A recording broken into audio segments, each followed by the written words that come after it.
All right, so hello everybody, what's going on? My name is Philip Moss, and I have really enjoyed this class, especially for some of the reasons that I'm going to bring up here in a little bit.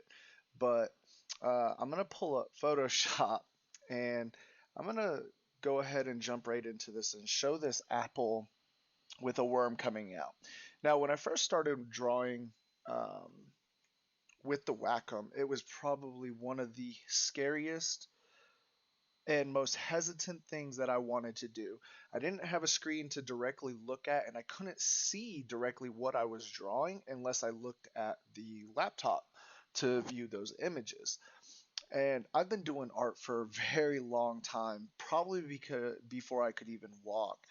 And like I said, when I first started using the Wacom tablet, it was I was really hesitant about it.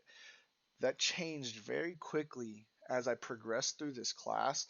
The first week of the class, just learning the different commands um, to be able to get those lines, those straight lines, using just the shift button just to draw up and down, maybe left to right. Um, it changed my perspective on using those to the point where I could do stuff like this, where I was able to make those hard lines and make them look really neat and comfortable. I did struggle with some of the circles, so I ended up having to do some fill techniques. And that gave me another, alternative though to make my artwork jump out and not be so afraid to use Photoshop. I actually really enjoy loving using this tablet now. Um, and one of the fill technique was actually one of my favorite things. Being able to um, control click on something and just fill in that one little area, or um, you know changing the outlook just by being able to highlight certain areas really helped out a lot. And I still, like I said, I struggled on like the cylinders. I think the cylinders were one of my other problems that I was having. um, until I use the transform to learned how to use the transform tool. Then once I learned how to transform and I was able to turn these circles in, I believe I did it in this one. Oh nope, I didn't do it here. I wanted to keep it as natural as possible, so I kind of left those. I left them the way they were. But I did do it on some other artwork, and this helped out. But using the transform tool helped out a lot when doing these. So as you can see, from the very first drawing I've ever did on the Wacom tablet to doing, 2 point perspectives to 3 point perspective with shadow casting and colors. And let me just tell you, colors is probably one of my favorite things about class. I love colors. I love being able to match colors.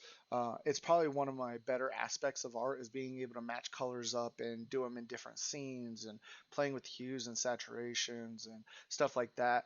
And being able to use the shadow casting and learning how to do that a little more with a perfection was really nice as well. And this one doesn't show it. My assignment that I did turn in has this as in the background a little further back. So it has the I can't remember what it was called right off the top of my head, but where it looks like it's further back in the picture than it actually is. Um, then perspective was one of those things that was always really hard for me. It's something I had also forgotten about in my artwork. I tried to make everything really standalone and 2D, and because it just made it easier because I didn't have to worry about making sure that it lined up with the streets or whatever the case may be. Uh, but this being able to learn how to put points down and just revisiting and retouching that mode was actually really nice, and it gave my artwork a little more to look forward to. One of the I don't think I have it on here. Um, I can probably pull it up real quick on DeviantArt. And as you can tell, one of the things I'm going to talk about is I found a lot of art brushes that I used in my final project. And that was actually pretty cool because I didn't realize that DeviantArt had those types of brushes. But like even with the perspective, when I did this, the perspective made it way easier for me to draw this out. And I still got some coloring that I have to do into it, and I kind of want to put it into the digital format instead of having it as a pen drawing. But it helped in my line work as well. Same thing with the Spider-Man that I was doing. And stuff like that. The shadows for this, I still got to work on this, but it gives me a sense of depth, and that perspective definitely helped out a lot more. All right. So yeah, that was pretty cool. But then we got into the prop textures, and I was super excited for this. And then we ended up with stuff like this. I got to play around with some of the editing stuff in here, and some of those brushes that I was talking about was actually how I got this wood texture.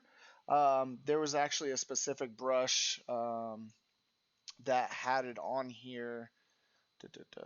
Let's see. Same thing with metal. It had a metal texture brush. Different things going on here.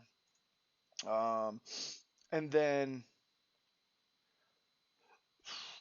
there it is, burnt wood.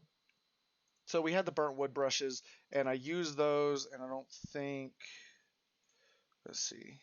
See, and it gives you different textures to use them on. I did have to play with it a lot, and I was still had to go in and put some highlights and do some of my own line work in here.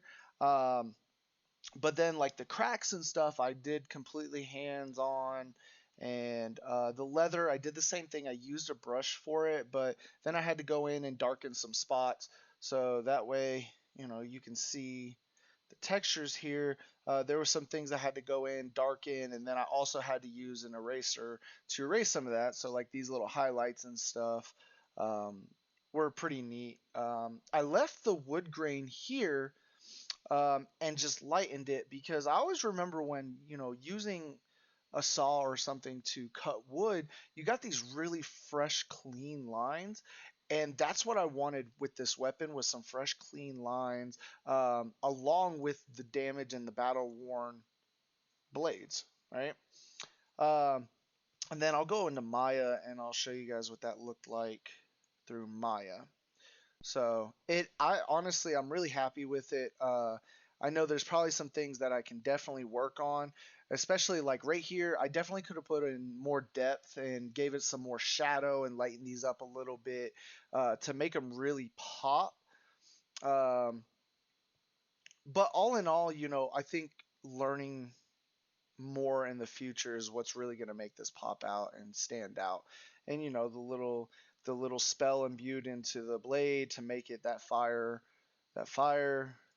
and then the leather on the handle. And this is what I like right here, where it gives that fresh cut look. And that's what I was really going for with that, is just that fresh cut look. And I really liked it, and I didn't really want to take it out, so I just kind of left it there. But yeah, so I think I pretty much covered everything. I really hope, I'm gonna go through here real quick and double check and make sure. Um, but I really hope that you guys enjoyed the artwork that I was able to present to you. And like I said, I really appreciate the time that I was able to have with you guys for these classes, because starting from here and going into something like this has just been amazing and has made me like the Wacom that much more. So again, guys, I appreciate it, and I hope you enjoyed this video, and I hope you guys have a wonderful day.